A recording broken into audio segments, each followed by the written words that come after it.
everyone. Welcome to our conference in honor of No Law, Intellectual Property in the Image of an Absolute First Amendment, the new book by Professors David Lang and H. Jefferson Powell. My name is Jennifer Jenkins. I'm the director of the Center for the Study of the Public Domain, and we are particularly excited about today's event because it not only gives us the opportunity to bring together a fantastic cast of characters to explore the fascinating intersection of intellectual property and the freedom of expression, but it also gives us the opportunity to honor the contribution, the recent contribution of two of our dearest colleagues, David Lang and Jeff Powell. I want to thank first all of you for coming out, for avoiding the siren cacophony of March Madness to join us for what will be a much more interesting discussion. I want to thank in particular Balfour Smith, who worked tirelessly to put this event together. Balfour's sitting over there. Let's give him a round of applause.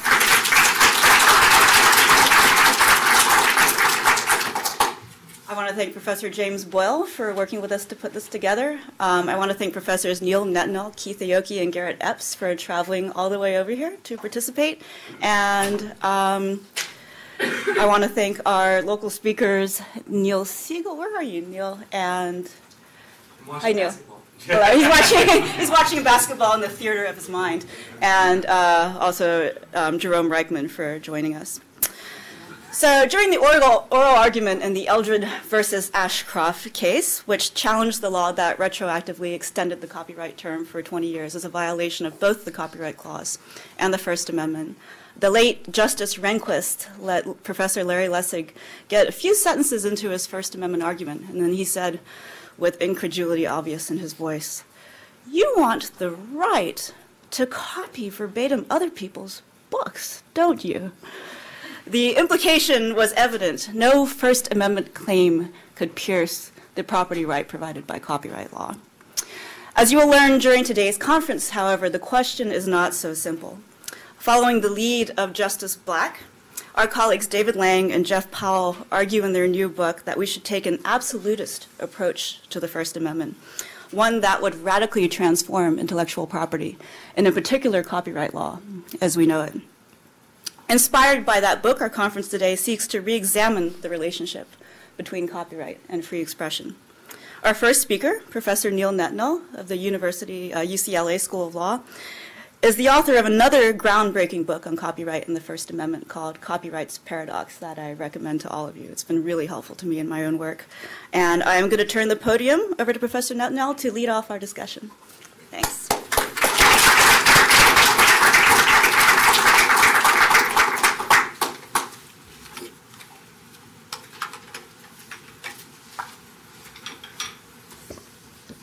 Again, thank all of you very much for organizing this wonderful symposium, for inviting me. It's a delight to be here to discuss and honor David and Jeff's book, No Law. I have a friend who's a writer. He writes novels, and he and his wife often attend professional and social gatherings of writers, and his wife always complains that the conversation at those gatherings go, my book, my book, my book, my book, my book, my book, my book. It's actually with a great deal of pride that I can say that in our field of intellectual property law, we can also now have conversations like that. At one time, like most law professors, we wrote law review articles, albeit long enough to be books in many cases. But then about 13 years ago, Jamie Boyle led the way with his landmark book, Software, Shamans, and Spleens. And since then, he gave a fourth to what was at first a trickle. Larry Lessig wrote books, Joachim Benkler, and now not a flood, at least a steady stream, it seems, including, of course, Jamie's new book, Public Domain, as well as the book that we are honoring today.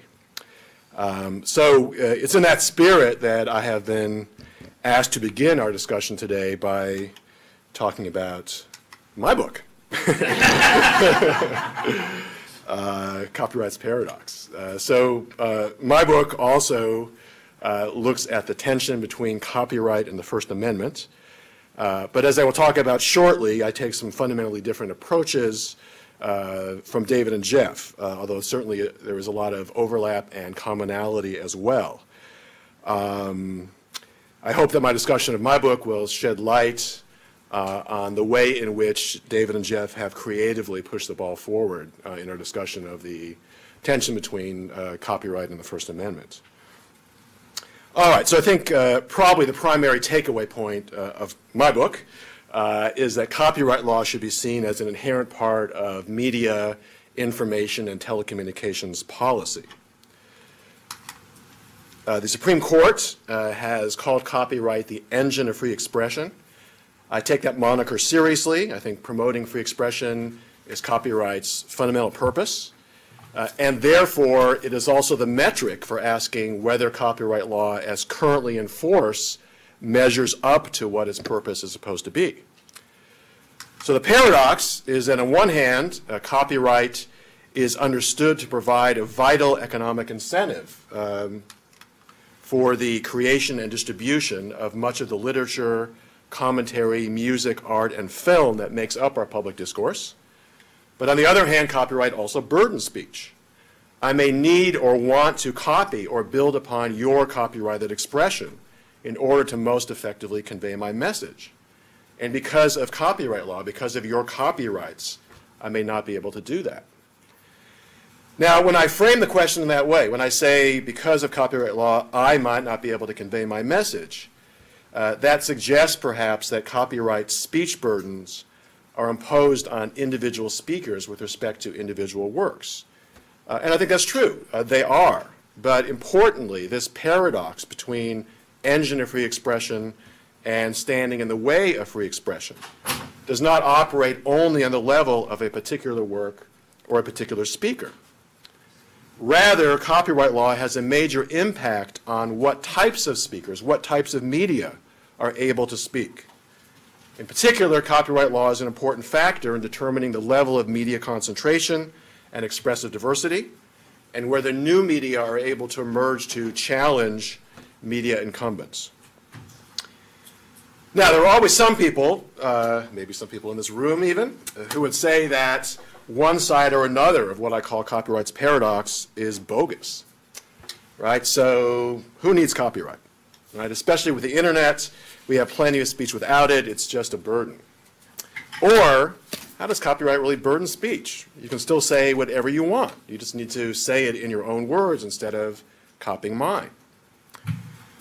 All right, so I want to flesh out each of these sides of the equations a bit. But before I go on, here's where I do want to pause and say a few words about the differences between the approach that I took in this book and David and Jeff's approach in theirs. So as I see it, the guts of David and Jeff's book is this, right? Let's take the First Amendment more seriously than does prevailing First Amendment doctrine as interpreted by the courts and commentators. And then let's supply what the First Amendment should be to copyright. So the argument is, even though the courts don't see it that way today, the First Amendment is really meant to be absolute, right? Congress shall enact no law abridging freedom of speech means just that, right? No law. Although I should say, David and Jeff don't really go quite that far, right? They would say that the true absolute First Amendment is that Congress shall enact no law that gives government or a private party a monopoly over expression that would otherwise be, that should be freely available to the public. All right, so given that constitutional mandate, copyright, therefore, as we know it, which does grant exclusive rights to copy, disseminate, and build upon expression, is therefore unconstitutional. It is a violation of the First Amendment. All right, my approach, in contrast, is to take prevailing First Amendment doctrine pretty much as we find it. Right? So as David and Jeff recognize and lament, under prevailing First Amendment case law, the First Amendment is far from absolute. The First Amendment, rather, is riddled with balancing, with various levels of scrutiny and degrees of deference to Congress and the like. So when I talk about the First Amendment and copyright's paradox, I mean something considerably more narrow and less robust than the absolute First Amendment that David and Jeff envision. Now, I do argue that the First Amendment, properly understood, would impose greater limits on copyright holder prerogatives than is currently the case. But my argument is that copyright is treated inconsistently with the rest of prevailing First Amendment doctrine. Copyright is given a pass, and that anomalous treatment has no logic or justification as compared with other First Amendment case law today. Among other things, the First Amendment consistently applied would mandate changes in copyright doctrine, for example, bolstering fair use, just as the First Amendment has been held to require changes to constitutionalize defamation law, to make certain that the law, the private rights that are given under the law, do not chill protected speech. So that's the First Amendment per se, the First Amendment as doctrine. But my book focuses less on the First Amendment doctrine, perhaps because I have a narrower view of what the First Amendment does in this area, and more on what might be called First Amendment values, what sometimes is called First Amendment values. In other words, information, media, and telecommunications policies that are designed to promote the values that are seen to be embodied in the First Amendment. As Thomas Emerson taught us some 4 decades ago, First Amendment doctrine is but a part, albeit a central part, of an entire system of freedom of expression. The system of freedom of expression encompasses an elaborate matrix of speech-related entitlements, of types of speakers, and of regulatory regimes. Most importantly, the system of free expression includes proactive government policies, not just a negative liberty right against government, but proactive government policies designed to further express the diversity and to underwrite a vibrant, independent press. Again, not just limitations on the state's power to abridge speech. So copyright law, as I see it, is part and parcel of this system of free expression. No less than the Telecommunications Act, no less than subsidies for artists, no less than public television and other policies and subsidies that the government uses to proactively promote expressive diversity and a vibrant, independent sector of media and speakers. All right, that means that copyright law should be tailored to promote the First Amendment values that are to underlie our system of free expression. And this is so regardless of whether prevailing First Amendment doctrine limits copyright holder entitlements. All right, so let's now, with that introduction, let's now turn to the questions that are posed. Firstly, who needs copyright? All right, is copyright really an engine of free expression?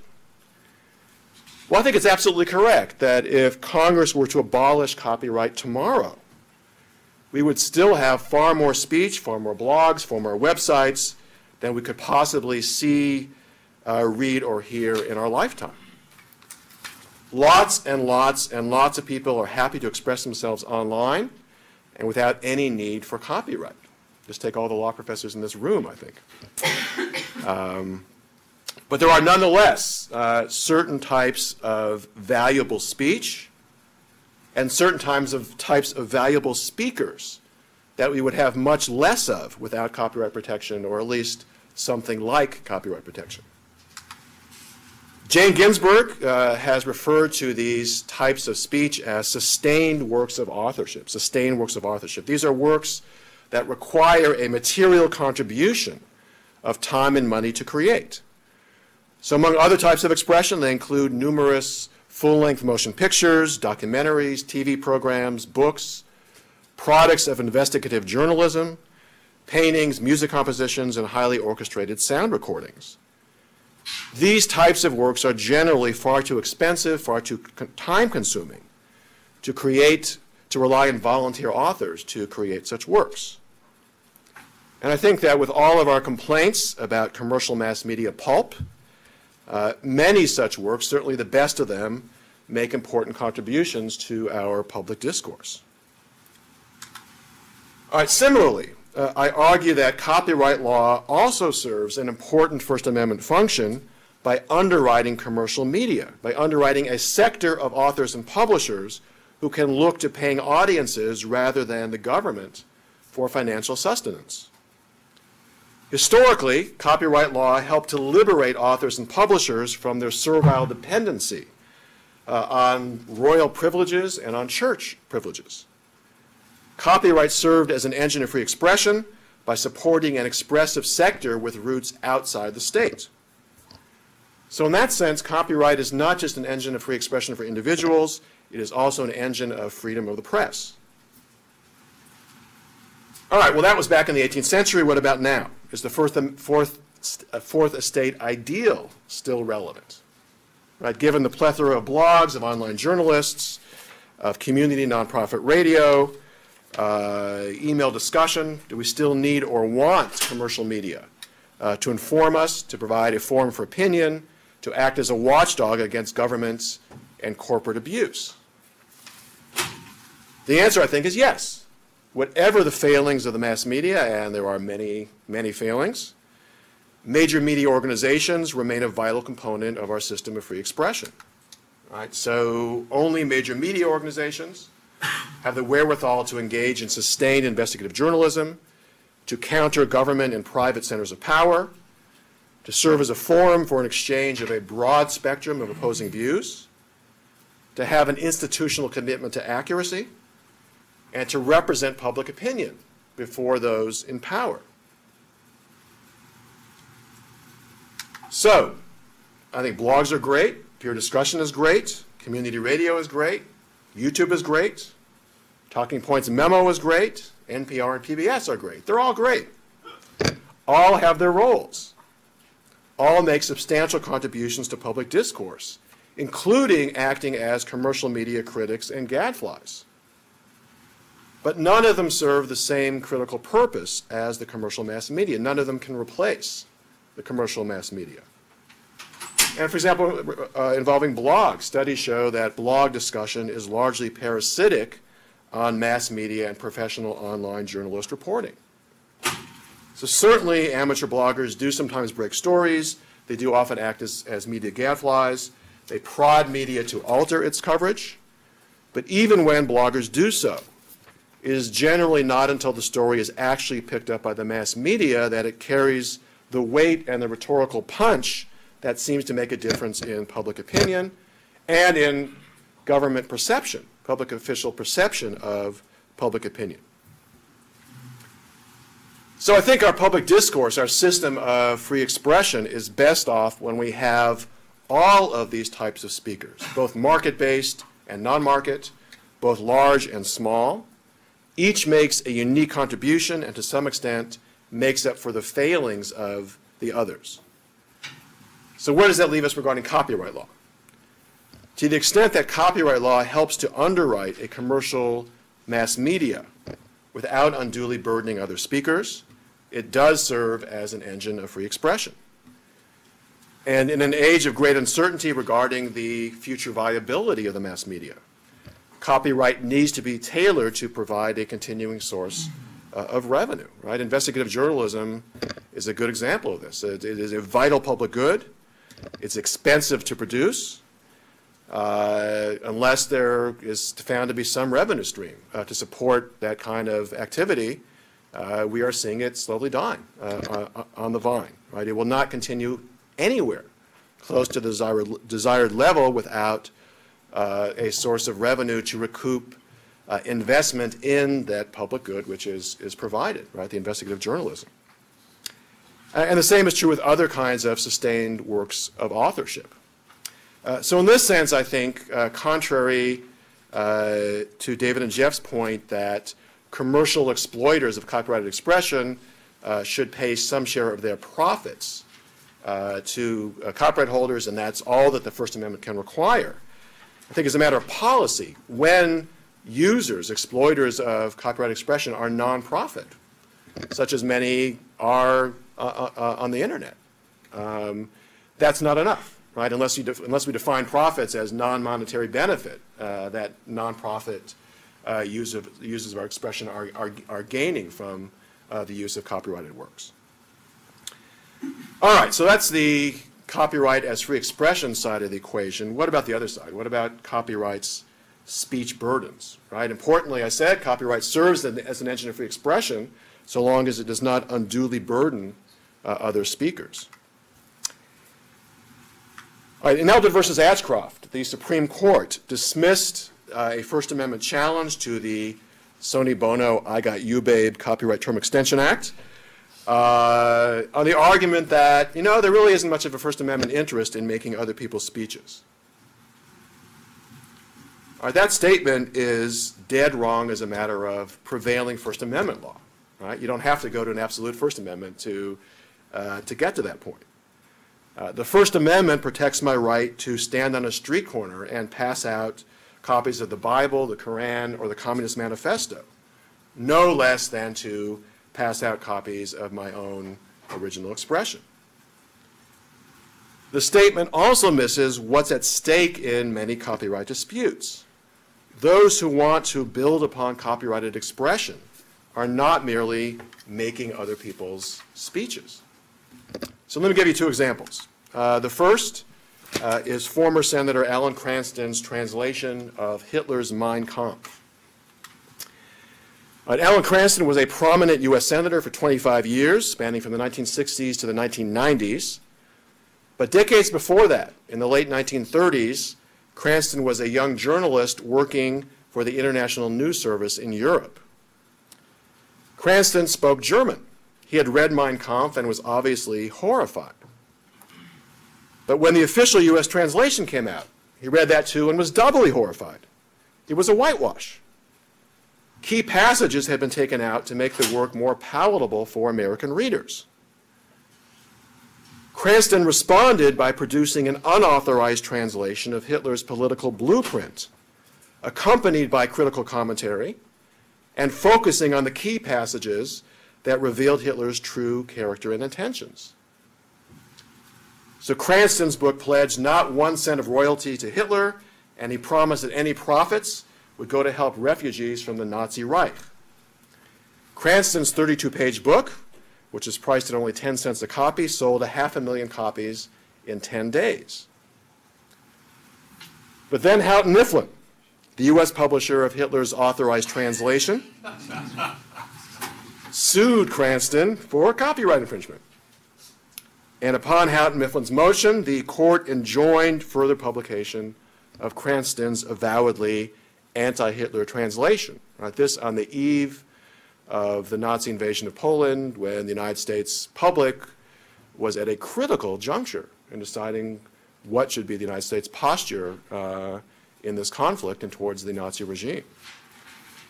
So does that story show that copyright law burdens speech in a way we should care about? I think it absolutely does. Right? Some say, right, after all, copyright only protects expression, not idea. The speaker always can convey the message in other words, in other language. You don't have to copy the copyrighted expression. To my mind, the Cranston story is a perfect example of why that is fundamentally wrong. So certainly Cranston could have written a book review or an op-ed piece exposing Hitler. Or he could have written his own book, espousing his own political views. But none of those would have been nearly as effective, nearly as powerful for reaching an intended audience, or even as likely to reach Cranston's intended audience than doing what he just did, doing just what he did, right? Exposing Hitler in Hitler's own words together with Cranston's own critical commentary. So the fact that copyright law was used to stifle Cranston's speech, I think, raises real concerns. It doesn't yet tell us what copyright law should do about it or what the First Amendment should do about it, but it raises a real serious concern. The second example, John Else's documentary on the inner workings of San Francisco opera production of Wagner's Ring Cycle, called Sing Faster, The Stagehand's Ring Cycle. John Else is a professor of journalism at UC Berkeley. He also produces documentaries. In this marvelous documentary, Else focused on the stagehands working behind the stage, of course, in the production of Wagner's opera, The Ring Cycle. All right, so at one point in the documentary of a shooting, Else is backstage with the stagehands while the opera is going on the stage, and the stagehands are playing checkers during the performance. So he shows that scene, and in the background there's a television set showing episodes of the lowbrow satiric cartoon series, The Simpsons, with Homer Simpson appearing on the screen. So Else has a 4.5-second background shot of a TV set out of focus, no sound, but certainly Homer Simpson is recognizable. All right, just a little scene, certainly not as perhaps important for public discourse as Alan Cranston, but still, right, a poignant artistic juxtaposition, serendipitous entirely, between artists on the stage and stagehands behind the scene.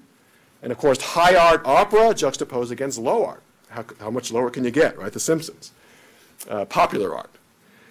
All right, some 8 years after the filming is completed, Else's documentary is picked up by PBS.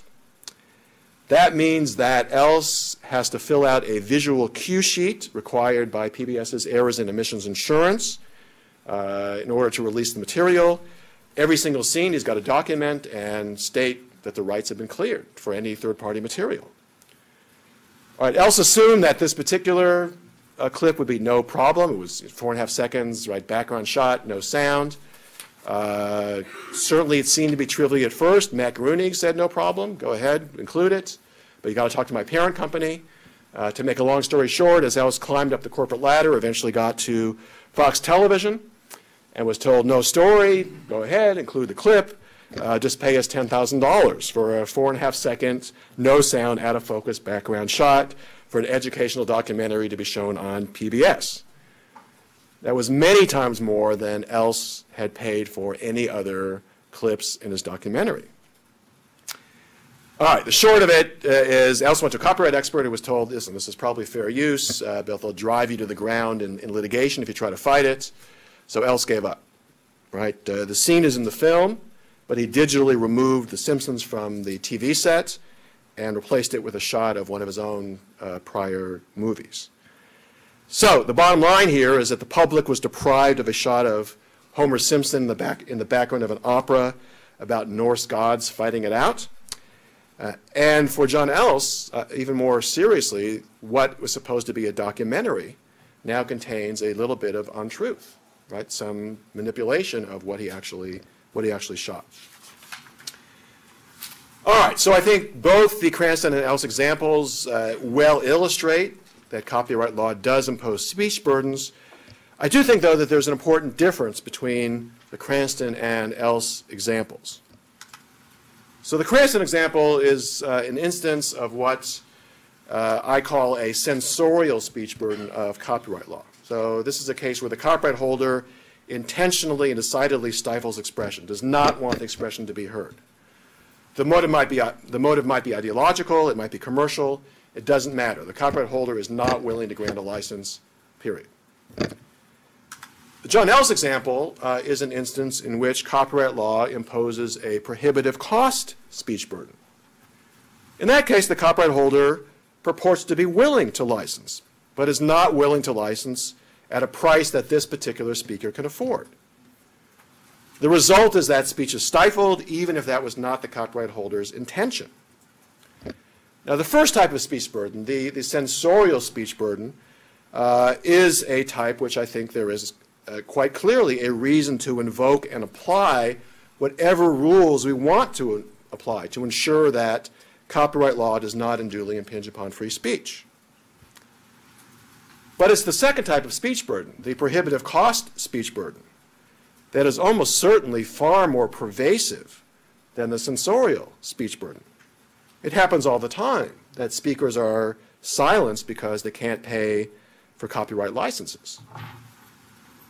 Nevertheless, I don't think that the mere bare fact that Fox's $10,000 license fee was far more than Else could afford is in and of itself a sufficient grounds to invoke free speech safeguards.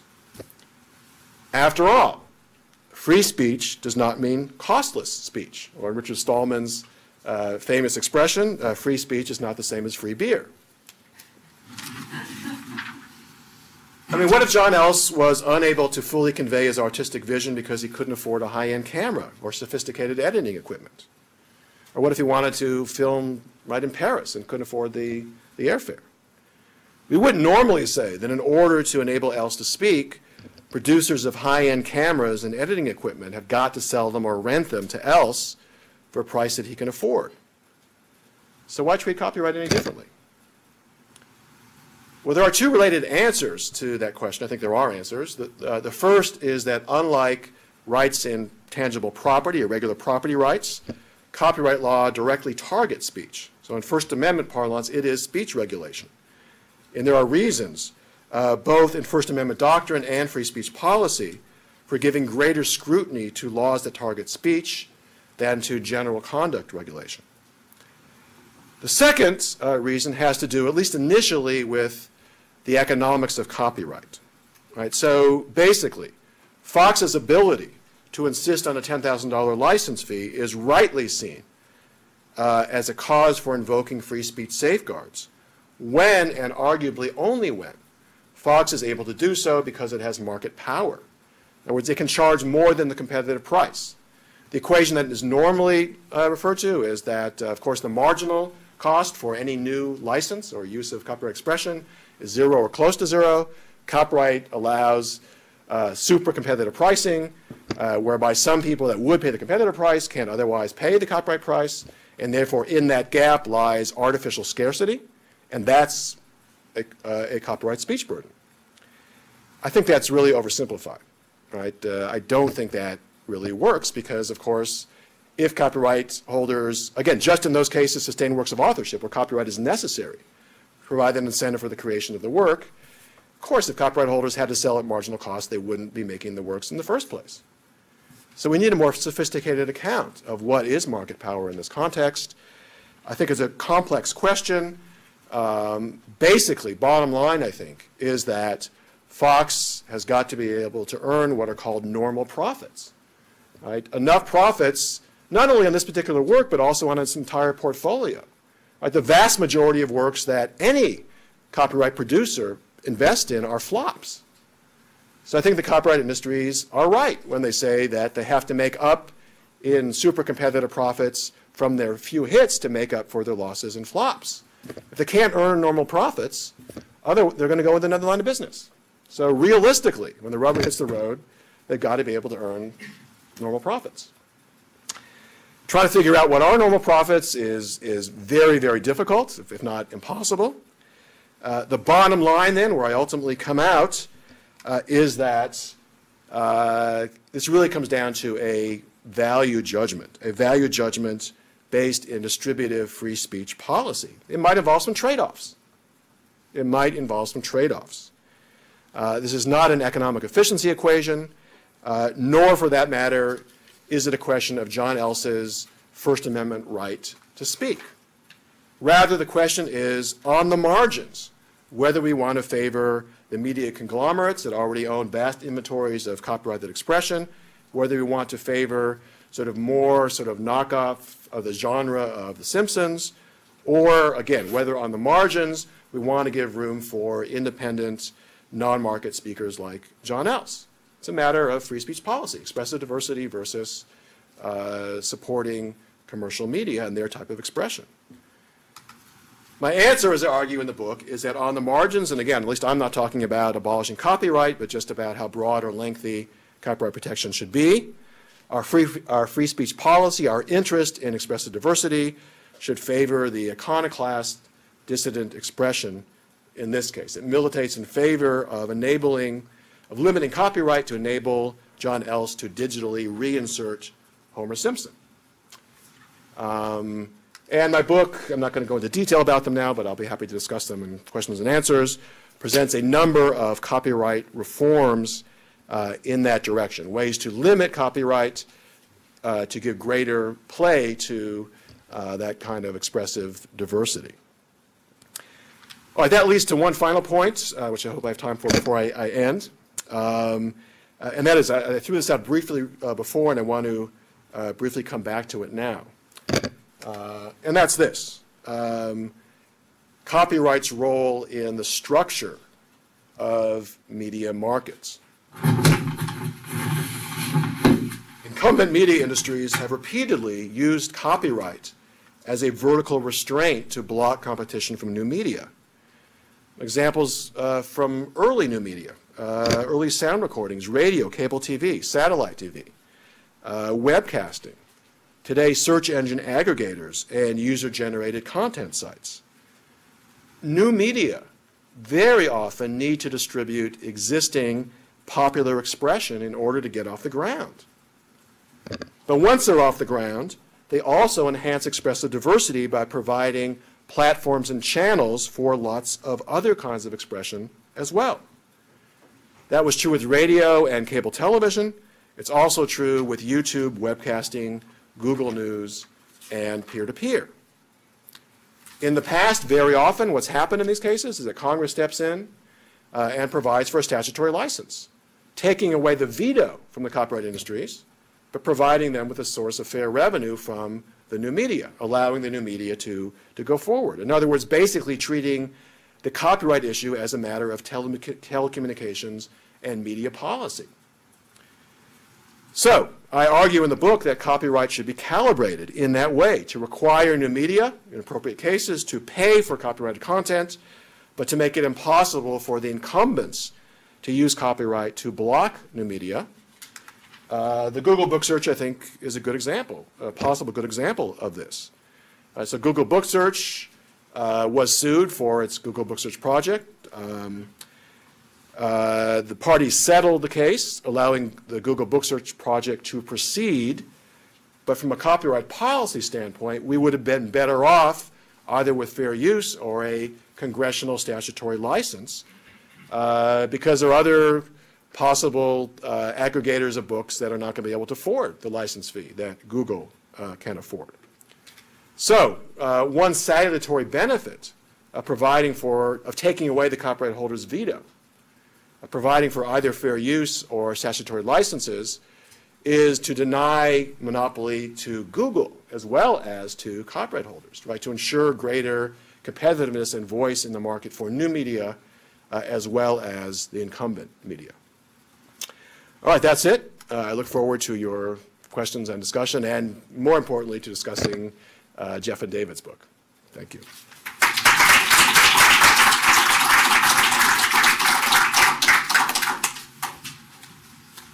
Thanks, Professor Netanel. Before proceeding, I wanted to make one small note. The small microphones you have in front of you, I believe those are active, and so if you ruffle the papers or do anything in front of them, it'll actually be disproportionately loud, so please or make a salto-voce remark about how terrible the presentation is. Exactly. And we're going to save discussion for after Professor Siegel's presentation, and so please save your questions for Professor Netanel for then. Our next speaker is Professor Neil Siegel, Neil and Neil, from the Duke University School of Law. Thanks, Neil.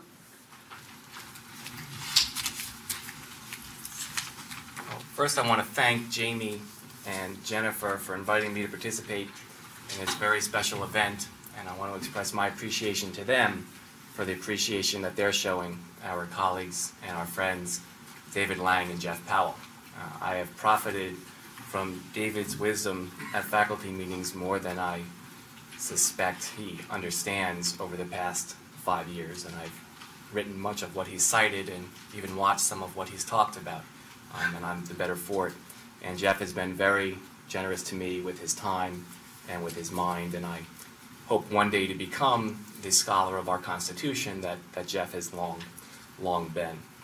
Now, I am neither an IP scholar nor a First Amendment scholar. So who am I and why am I here? Well, I thought I would talk about my novel. No, that's not true. I am a student of the United States Constitution, and I specifically focus on what might be called the politics of constitutional adjudication, how those who engage in the business of constitutional adjudication perceive and vindicate the preconditions for the legitimacy of this social practice, for the legitimacy of constitutional adjudication.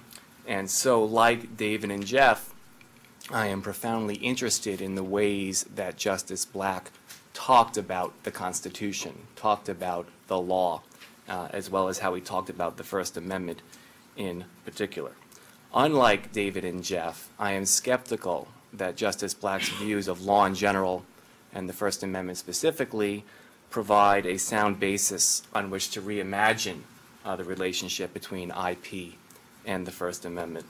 And I also fear that in some ways David and Jeff's approach, unlike Professor Netanel's, inherits some of the same problems that Justice Black attracted. And I'll speak about that, but I'll also speak about the several very important ways in which I think there is much to admire in David and Jeff's important new work, from the kind of scholarship it embodies to its appropriate diagnosis of the problem that we as a constitutional community currently face, to the moral force of the position that they advance. So let me start by talking a little about Justice Black's view of law. The year is 1968, and he's doing a television interview. And the interviewer asks Justice Black about some recent controversial decisions of the Supreme Court. And he cuts the interviewer off and he says, well, you know, the court didn't do it, the Constitution did. Right now, if you're wondering how the audience should have received those words by Justice Black, I ask you folks in the room who have a problem with Eldred how you would have reacted if Justice Ginsburg had said, in the face of criticism, don't look at me, we didn't do it, the Constitution did. Right? I call this way of talking about law talk. Right? Law in capital letters, capital L, capital A, capital W. I think it embodies what might be called the autonomy view of law, the idea that the law, the Constitution, exists out there. It's autonomous of contemporary social values, of contemporary political disagreements. It's fully determinate. It's capable of relatively uncontroversial application. Justice Black is not the first justice to talk about law this way. Right? Chief Justice Marshall famously called courts the mere instruments of the law. Right? More recently, Chief Justice Roberts analogized Supreme Court justices to baseball umpires. Now, I think it's important not to dismiss such talk. I take it very seriously as a matter of political intervention, as a matter of rhetorical skill. I think it speaks to deeply held social myths and I would say fantasies about the judiciary, about what courts do in exercising the power of judicial review. And I also think it speaks to widely perceived anxieties about the exercise of judicial review in a presumptively democratic and even majoritarian society. And so Alexander Bickel once wrote that judges and lawyers recurrently come to feel that they find law rather than make it. Many otherwise painful problems seem to resolve themselves with ease when this feeling envelops people. So although I take this statement seriously because of the, for example, the political brilliance, even despite the radical implausibility of what Justice Roberts said during his confirmation hearings, nonetheless, I see several problems, and I'll mention three. First, I think the rhetorical utility is easily overstated. If people think they want judges who are baseball umpires, they also want umpires who call the game their way, at least with respect to the issues they care about most, which is just to say that results are not the only thing that matter in constitutional adjudication, but they certainly do matter, which is why I think Professor Netanel appropriately imagines a world without copyright, right, or a world with a different regime of copyright, and why in many places in Jeff and David's book, they seem to be mounting what I understand to be a utilitarian or consequential defense of an absolutist position, right? It's very concerned about consequences and how the world is and how it ought to be, and I would say this is as it should be.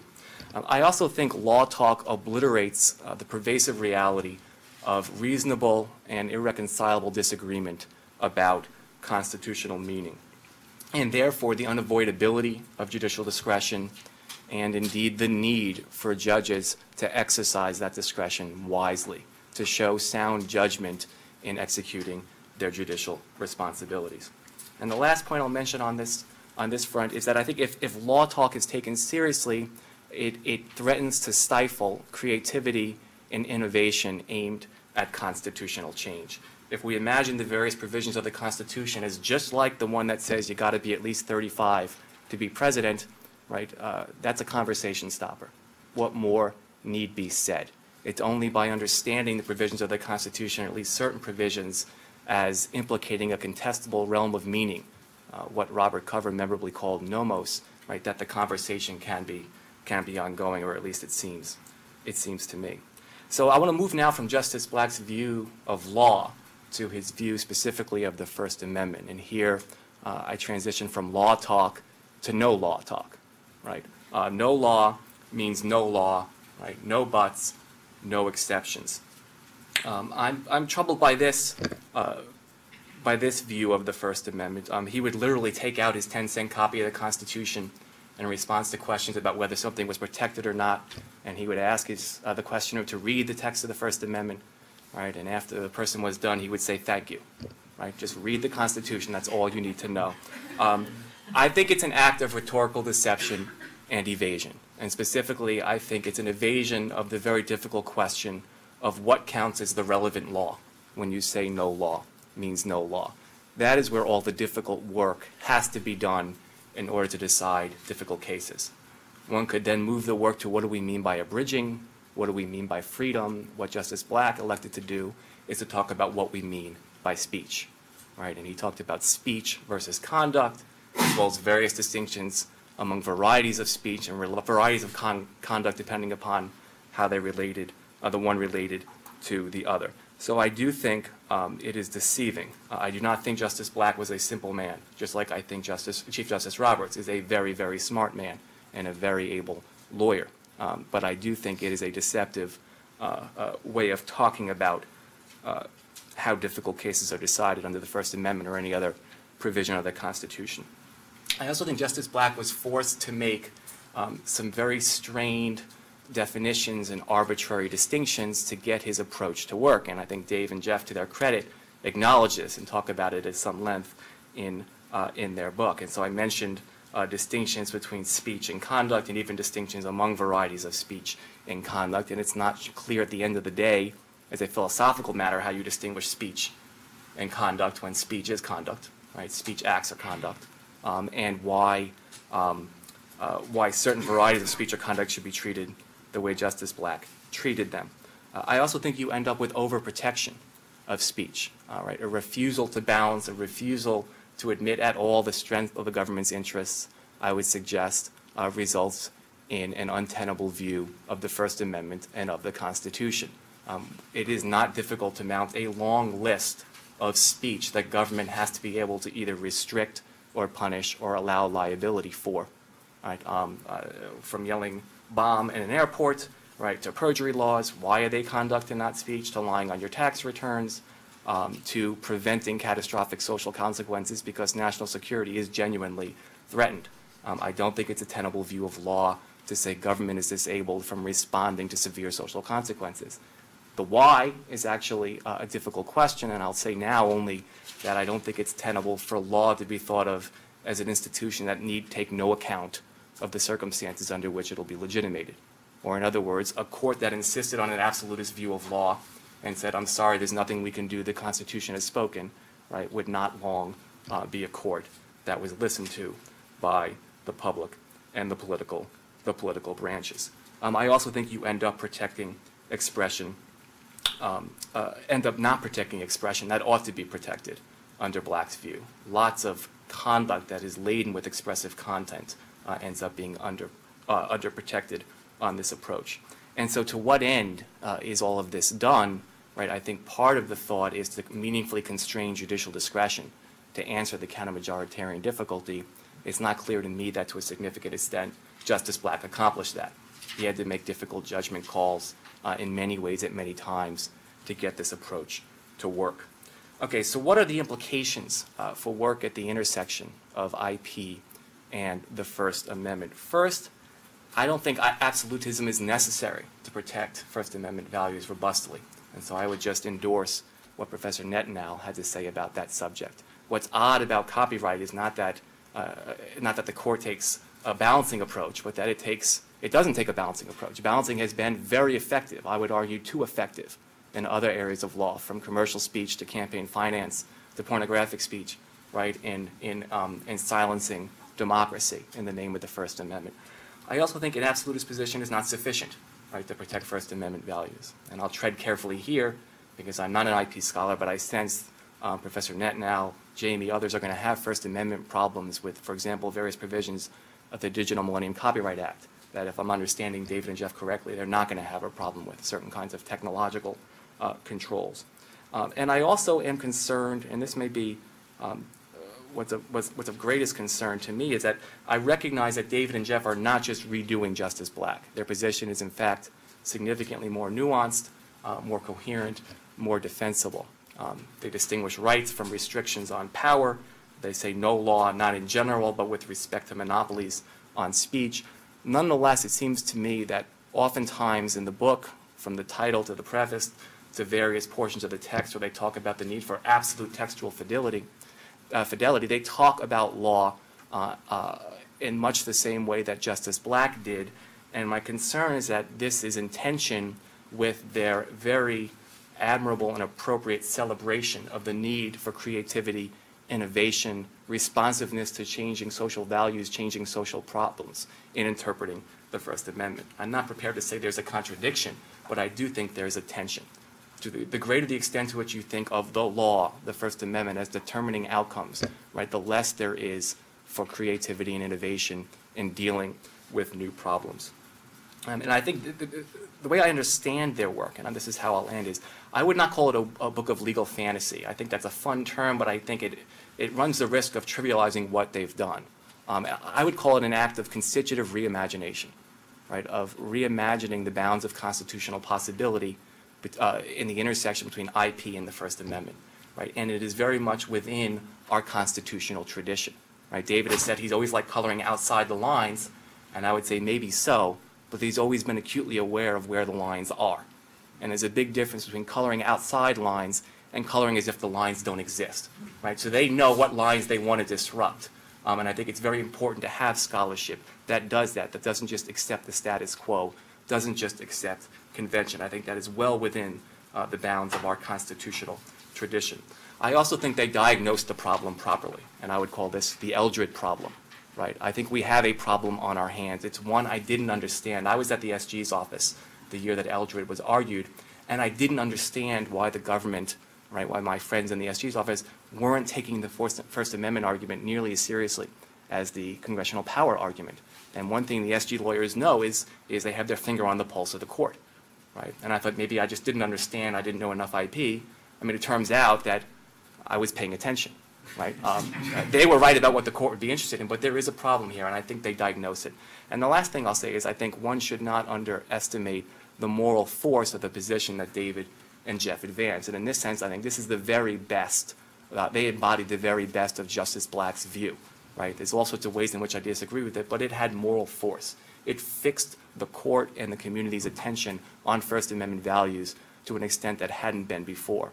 And if that's right, then I think it's not just congenial, but true to say that if ultimately a more conventional approach, what I call Professor Netanel's approach, the should-be conventional approach, right? If that ends up prevailing, then in a very important sense, David and Jeff will have prevailed as well. Thank you.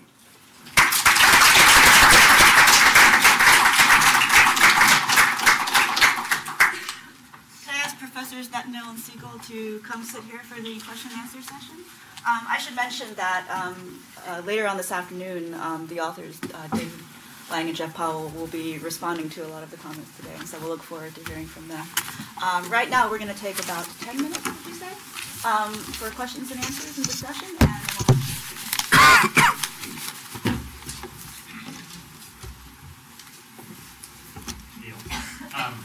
So it's common for judges in copyright cases to say that they can't make aesthetic choices, that we can't make aesthetic choices in our decisions, although in fact their decisions do that all the time by preferring one mode of art or expression to another.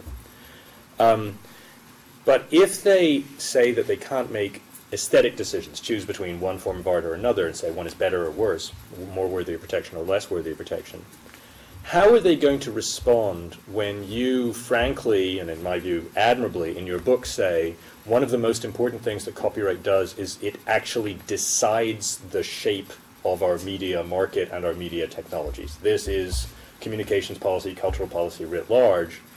And you need to take that seriously and to pay attention to the effects in either centralizing or decentralizing power. Aren't they going to, in fact, throw up their hands in horror and go, no, this is the last thing that we should look at. We're frightened of this. This is the kind of stuff we want to stay away from. Yeah, absolutely. I mean, to say that copyright law plays that role and needs to play that role doesn't say who the decision maker is. Doesn't say that it has to be the judge in an individual case that is weighing, well, is this a media conglomerate, or what kind of, or is this dissident expression or not? Not at all. I agree. That would be hopeless. I think to some extent Congress can play the role by these statutory licenses and in reforming copyright. I think the role can also be played by bolstering fair use. So the effect of bolstering fair use would be to grant more leeway to non-commercial speakers. And of course, one of the factors of fair use is the use commercial or non-commercial? Is there market harm? To what extent do you weigh market harm? So by bolstering fair use in various ways, and importantly, giving judges the option that the Supreme Court has actually called for, but is actually impossible under current copyright law, which is in a colorable claim of fair use, when the use is transformative, when it's productive, when it serves the purposes of copyright law, for courts to be able to fashion a compulsory license rather than having to find either infringement or fair use. The copyright statute would have to be amended to give them the discretion to do that, but that's another way in which courts could play this role. Although, just one more point, I mean, actually, in some ways I'm contradicting myself, because now that I'm thinking about it, I was hoping I'd get you to that point. yeah, thank you.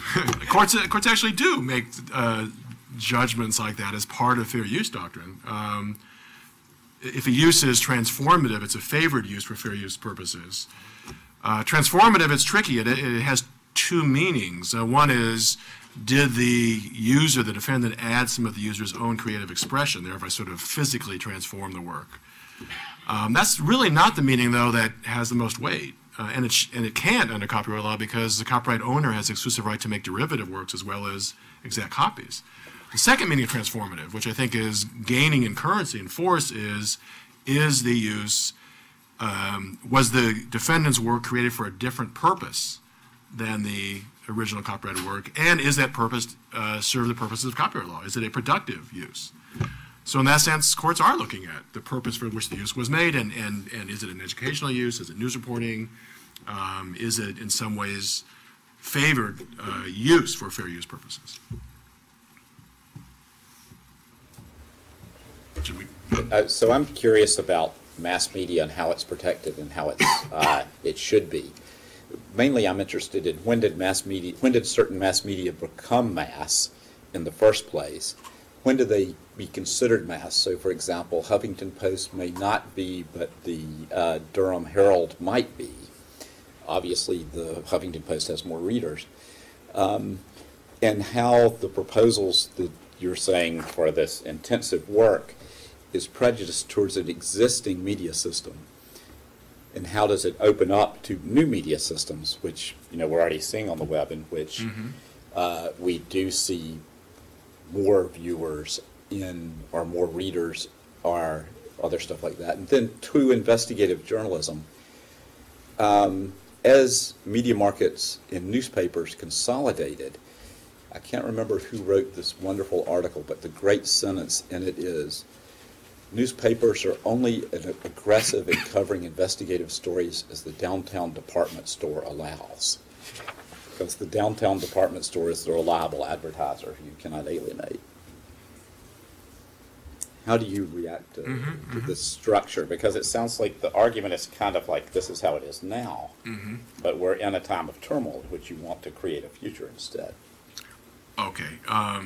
So firstly, copyright is designed to support commercial media, or in other words, media that can gain sustenance from paying audiences or advertisers rather than the government, or also that don't have to rely just on volunteers. Perhaps mass media, in today's world, the commercial media tend to be mass media, but they certainly were not at the founding of the Republic. Presses tend to be much smaller, newspapers were local. Newspapers actually, for various reasons, now I think copyright is an important support for commercial journalism, for journalism that requires some payment from audiences. Copyright meant nothing for newspapers at the early Republic. Copyright was about books, not newspapers, right? But that's changed, I think. So the sort of newspapers became mass media really in the course of the 19th century and really through the 20th century. So again, to say copyright should support commercial media doesn't necessarily mean mass media as we know it today. And then in terms of the status quo, Yeah, I mean, I think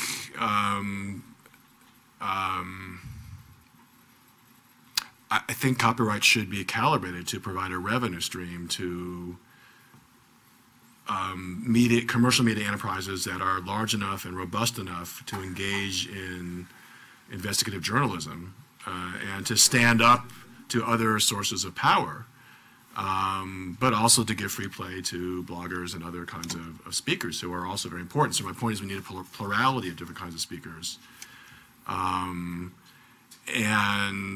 So, for example, Google News aggregation service. It's a great service. I've actually gone back and forth about this. I mean, oh my, should it be a fair use? In which case, it's it's a great service, but it does cannibalize the revenues of the newspaper websites. It's been proposed that Google News should have to pay some kind of statutory license fee to the newspapers. And my book argue, well, on balance, it's better to have it a fair use. I'm not sure about that. That's the kind of thing that perhaps there should be some compensation to the papers as kind of a subsidy for that kind of enterprise. I'll offer that, but at some time, should they be required to do investigative reporting? But let me get other. Just quickly, I mean, you're pointing to some of the failings of the commercial press. I'm not saying they're perfect by any means, but they do engage in a lot of investigative reporting. The best of the commercial press is very, very good and very important.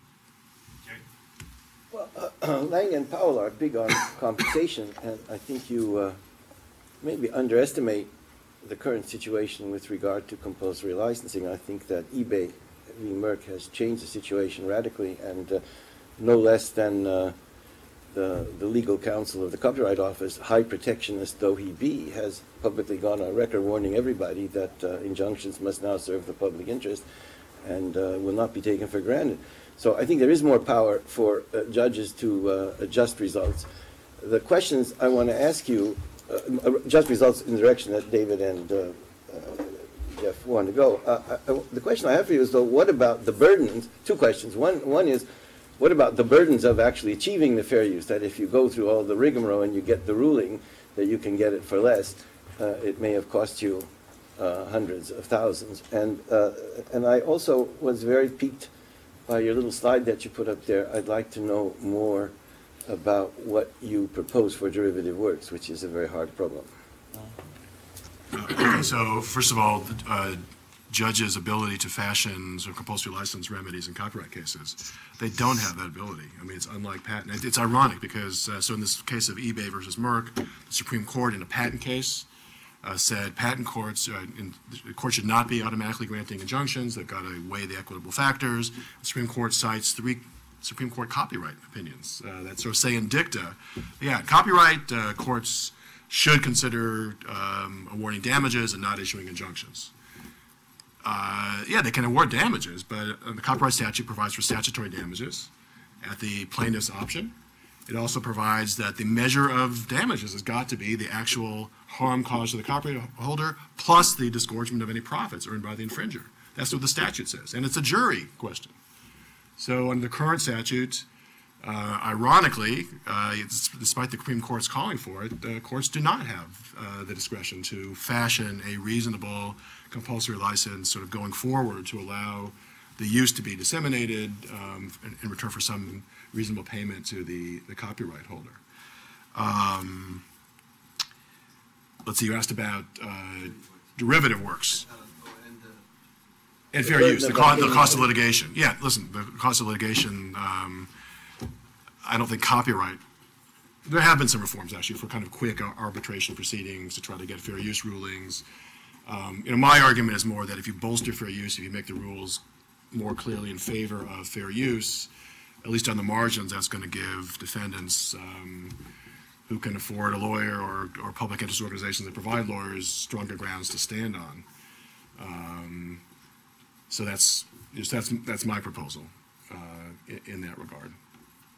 And then derivative works, I think it's complicated. So what to do when someone builds upon existing work and creating their own work? Should that be allowed? Is that a free speech issue? Someone named Jed Rubenfeld at Yale has argued that it is an absolute free speech right to use your imagination to add your own expression to an existing work, and that under First Amendment law, the derivative creator should at most have to disgorge the amount of profits that the derivative author has garnered from the original work, sort of a proportional disgorgement of profits and nothing more. I think the question is actually more complicated than that. So firstly, many derivative works are non-commercial. That means there's no profits. There can still be harm to the copyright holder. So I think it depends on the circumstances. I propose that at least online and peer-to-peer networks, that the way to solve this is to allow free non-commercial expression, whether it be copying, which is not, I don't think, speech, or derivative expression, mashups and the like, but that a levy should be imposed on internet service providers and other providers of products and services that people use to trade their files. And that money should go to compensate the copyright holders. There also are some derivative works like sequels of major full-length motion pictures, where I think there is a need to have exclusive rights. I don't think Disney needs some kind of First Amendment protected right to make a sequel of one of its competitors' motion pictures and just pay a share of the profits. So I think it depends on what kind of derivative work and in what circumstance. Take maybe one more question. You mentioned that copyright is treated inconsistently as compared to other case laws regarding the First Amendment. Can you just give me an example of two that would be, just give me a couple examples that I can research a little bit? All right, so two classic common law examples are defamation and right of privacy. All right, so right of publicity. All right, so both of those, which is related to the right of privacy. So both of those areas of the law under common law had internal free speech safeguards, right? Certain, under common law, courts would not enjoin a libel for free speech reasons. There was a privilege of fair comment under defamation law for free speech reasons, part of the common law. Nevertheless, the Supreme Court, beginning in New York Times versus Sullivan in 1964, constitutionalizes defamation law, says we've got to bring the First Amendment to bear on what defamation doctrine is in order to make sure that speech is not chilled. So it doesn't mean that courts have to, in every single defamation case, waive the First Amendment, but rather the court, in one fell swoop, or as the doctrine develops, changes the law, right? Brings to bear certain measures in the law that are designed to protect the First Amendment, and a similar process goes on with right of publicity. Imagine Congress passed a law that said only members of one political party may lawfully criticize the government.